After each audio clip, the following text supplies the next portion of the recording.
What's going on, everyone? And this time let's talk about the best settings for your iPhone camera.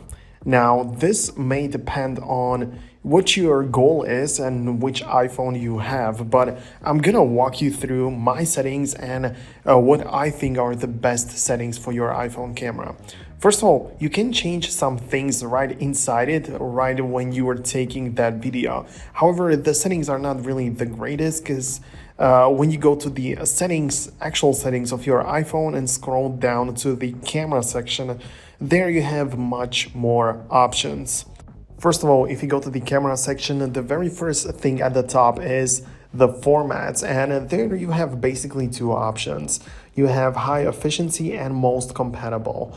And the quick description is all you need to know about it, because to reduce a file size, capture photos and videos in the high efficiency format.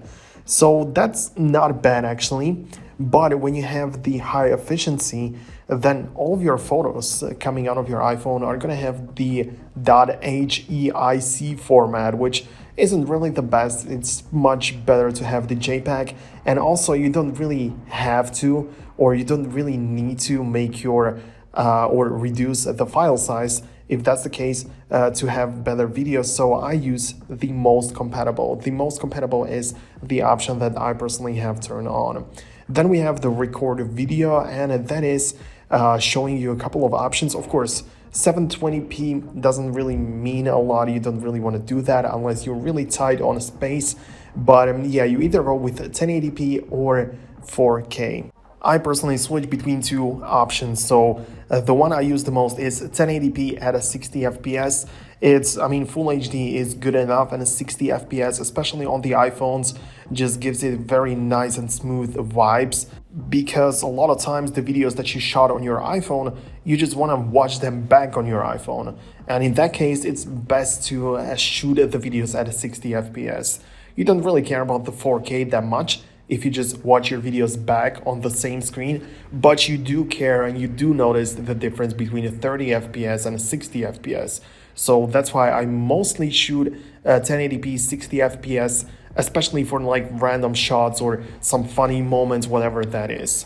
But then when I want to shoot some more professional videos, or if I intend on uploading the video to YouTube and whatnot, I then switch to 4K at 30 FPS and rarely 24 FPS, but mostly 4K 30.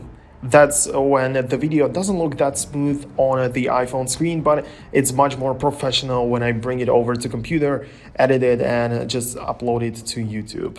Then if you scroll down a bit more, there's the option to lock the camera, and I don't have it turned on because I don't really mess with the cameras. But as you know, on the iPhone you have like 1, 2, or even 3 cameras on the rear side, and whenever you're zooming in, it switches manually from one camera lens to another. And if you just want to keep it in one stable lens so you don't see the jumps in between them, well, you can lock your camera, but that is again for mostly for some professional shots, and for if you want to avoid some very minor jitters and some things which you want to do only on professional video editing. So only do that if you really intend on making some really high quality footage. But for some basic shooting of random videos for birthdays and whatever, I don't really lock the camera in any way. Also, if you come back to the camera app itself, you can change the resolution and frame rate right there inside it, just by tapping on HD, 4K, 30, 60, whatever you want to switch to. But I find it better when I already have the prepared option, and to choose like the default one, you have to do that in the settings. So that's really why we actually go to the settings and choose it there. Although you can switch it up anytime you want, but it's better to have it default and set it as you need. Okay, so these are my settings for iPhone camera and for video recording. I think that I will actually make a video about the same topic, but about the best settings for taking pictures on the iPhone in using the camera that way. So yeah, we focused on videos. So if you want to see the other tutorial about the best camera settings for photos, make sure to subscribe to the Foxtecc YouTube channel. And also you can leave a thumbs up on this one to let me know that you liked it. Thanks a lot for watching, and I'll catch you in the future. Peace out, guys.